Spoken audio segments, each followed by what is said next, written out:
ଅଷ୍ଟ୍ରେଲିଆର ରେକର୍ଡ ବୁଧବାର କରିଛି ଏହି ରେକର୍ଡ। କଙ୍ଗାରୁ ମାଡ଼ରେ ଘାଇଲା ନେଦରଲ୍ୟାଣ୍ଡ। ଅରୁଣ ଜେଟଲୀ ଷ୍ଟାଡିୟମରେ ୱାର୍ଲଡ କପ୍ 2023ରେ ଖେଳାଯାଇଥିବା ମ୍ୟାଚରେ ନେଦରଲ୍ୟାଣ୍ଡର ଘଟିଛି ବଡ଼ ବିପର୍ଯ୍ୟୟ। ଅଷ୍ଟ୍ରେଲିଆ ସୃଷ୍ଟି କରିଛି କ୍ରିକେଟ ଇତିହାସରେ ବଡ଼ ବିଜୟ। ଗୋଟିଏ ନୁହଁ ଦୁଇଟି ରେକର୍ଡ କରିଛି ଅଷ୍ଟ୍ରେଲିଆ। ନେଦରଲ୍ୟାଣ୍ଡ ସମ୍ପୂର୍ଣ୍ଣ ଭାବେ ହାତ ଟେକି ଦେଇଛି। ଗୋଟିଏ ରେକର୍ଡ ବ୍ୟକ୍ତିଗତ ଗ୍ଲେନ୍ ମାକ୍ସୱେଲଙ୍କ ନାମରେ।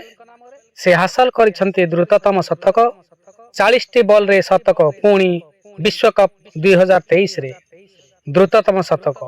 ଅନ୍ୟ ରେକର୍ଡ ଅଷ୍ଟ୍ରେଲିଆ କରିଛି ନିଜ ଦଳ ନାଁରେ। 309 ରନ୍ ବ୍ୟବଧାନରେ ପରାସ୍ତ କରିଛି ନେଦରଲ୍ୟାଣ୍ଡକୁ। କଙ୍ଗାରୁ ମାଡ଼ରେ ସମ୍ପୂର୍ଣ୍ଣ ଘାଇଲା ନେଦରଲ୍ୟାଣ୍ଡ।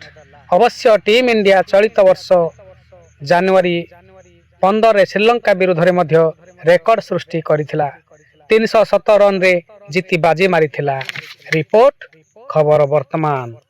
ଭିଡ଼ିଓଟି ଦେଖିଥିବାରୁ ବହୁତ ବହୁତ ଧନ୍ୟବାଦ। ଭିଡ଼ିଓଟିକୁ ଭଲ ଲାଗିଲେ ଲାଇକ୍, ସେୟାର, ସବସ୍କ୍ରାଇବ୍ ନିଶ୍ଚୟ କରନ୍ତୁ।